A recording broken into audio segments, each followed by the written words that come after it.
May 1921 begins under a deceptively calm Mediterranean sun. In the bustling port city of Jaffa, delicate coexistence masks deep, simmering tensions between communities. Workers and merchants share the crowded markets, yet political currents run dangerously fast. Rumors and propaganda circulate rapidly through cafes, setting the stage for an inevitable clash. On May 1st, political demonstrations unfold across the streets. What begins as rival political rallies quickly spirals out of control, shattering the fragile order of the coastal city. Clashes erupt between competing factions near the port district. Shouts echo against ancient stone walls as wooden clubs and stones transform ordinary streets into violent battlegrounds. The violence refuses to stay contained near the docks. Within hours, rampaging mobs spill rapidly into neighboring Jewish residential quarters and immigrant hostels across Jaffa. Homes and shops belonging to Jewish residents become immediate targets. Doors are battered down, and meager belongings are dragged out and smashed amidst roaring fires and angry screams. One of the most tragic focal points is the immigrant house on Ajami Street, where dozens of newly arrived arrivals seek refuge from the relentless wave of destruction. Among those caught inside is the renowned Hebrew writer Yosef Haim Brenner. His intellectual voice, dedicated to cultural rebirth, meets a brutal and untimely end in the chaos. Brenner's murder sends shockwaves through the entire yishuv. Intellectuals and laborers alike realize that cultural achievement provides no immunity against the sudden fury of mob violence. British police and military authorities struggle to regain control of the sprawling port city. Slow response times and hesitation leave Jewish neighborhoods exposed to continuous onslaught. In these terrifying hours, the fledgling Haganah underground organization attempts to defend vulnerable streets. Still small, poorly organized, and severely underarmed, its members face an impossible task. With virtually no modern weaponry or ammunition, defenders rely on grit, makeshift barriers, and sheer determination to protect women, children, and the elderly from approaching attackers. The violence does not remain confined to Jaffa's municipal borders. Within days, the riot spread outward, threatening nearby agricultural settlements and outlying Jewish farming villages. Farmers drop their plows and pick up whatever primitive weapons are available. They organize nighttime patrols around their perimeter fences to guard against sudden nighttime raids. Waves of traumatized refugees stream northward toward Tel Aviv, carrying whatever belongings they can salvage. Tel Aviv absorbs the displaced crowds into schools, tents, and public halls. The events expose a bitter, undeniable reality. Reliance on external guarantees of safety is a dangerous illusion. Promises of British protection shatter amidst the smoke of Jaffa. Communities realize that neither mandate authorities nor distant diplomatic assurances can safeguard their lives. Trust in foreign administration evaporates as the casualty toll continues to mount. May 1921 marks a profound historical turning point. The collective mindset shifts dramatically from passive endurance and reliance on others to active self-defense and preparedness. From the ashes of the Jaffa riots, the understanding grows that survival depends entirely on internal strength. The yishuv begins secretly expanding and professionalizing its defense networks. The price paid in Jaffa was devastating, costing dozens of lives and reshaping the Zionist enterprise forever. Safety would never again be outsourced. The community would stand on its own feet. Before the outbreak, Jaffa Port was the primary gateway for thousands of new immigrants arriving in the land. Its narrow alleys witnessed daily interactions between diverse populations. Rapid demographic shifts and economic competition created underlying friction. Workers vied for scarce jobs in construction and port labor, fueling resentments that demagogues easily manipulated. Political organizations held competing rallies on May Day, each vying for ideological supremacy. Inflammatory speeches amplified existing grievances, pushing ordinary crowds toward dangerous radicalization. A physical altercation between rival leftist groups ignited the powder keg. Police intervention failed to quell the unrest, allowing anger to spill outward into the wider city. Armed with clubs, knives, and improvised weapons, rioters surged through mixed neighborhoods. Jewish-owned storefronts were systematically identified, looted, and reduced to smoking ruins. The immigrant house on Ajami Street became a primary battleground. Surrounded by hostile mobs, the inhabitants had to barricade doors and windows to prevent a horrific breach. Inside the besieged rooms, Defenders used whatever heavy furniture was at hand to block entryways. Every minute stretched into hours as they awaited external relief that rarely arrived.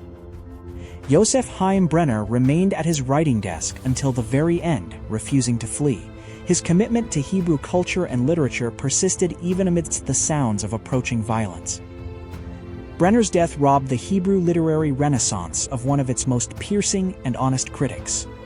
His writings had long challenged the community to confront its hardest truths. British military commanders imposed martial law, but their initial response was plagued by delay and confusion. Many local residents felt abandoned during their hour of greatest need. The newly formed Haganah faced its baptism of fire in Jaffa's alleys. Operating with meager resources, underground fighters attempted to patrol borders and escort families to safety. The severe lack of firearms crippled effective resistance. Fighters were forced to improvise with whatever tools they could find, highlighting the urgent need for a structured underground arsenal. As the riots radiated outward from Jaffa, surrounding farming villages braced for impact. Scouts reported armed groups moving across the coastal plains toward isolated settlements. Agricultural workers in settlements like Petah Tikva and Rehovot mobilized immediately. They formed local defense squads, stationing sentries at every entry point to prevent surprise attacks. Unlike the dense urban environment of Jaffa, the open fields of agricultural settlements allowed defenders to spot approaching threats early and organize coordinated resistance. Thousands of refugees flooded into the neighboring Jewish township of Tel Aviv. Local residents opened their homes, schools, and public buildings to shelter the displaced families. The influx of refugees accelerated Tel Aviv's development into an independent urban center. Originally founded as a garden suburb of Jaffa, it now asserted its separate identity. The events of May destroyed the comfortable assumption that British authorities would always maintain order. The Mandate government's failure to protect Jewish lives shocked the leadership. Out of this crisis emerged a new Zionist security doctrine. Leaders concluded that Jewish security could never be delegated to foreign soldiers. Self-reliance became paramount. The Haganah began transforming from an ad hoc local militia into a centralized clandestine defense force. Training programs and arms procurement networks were established across the country. Acquiring weapons became a clandestine obsession.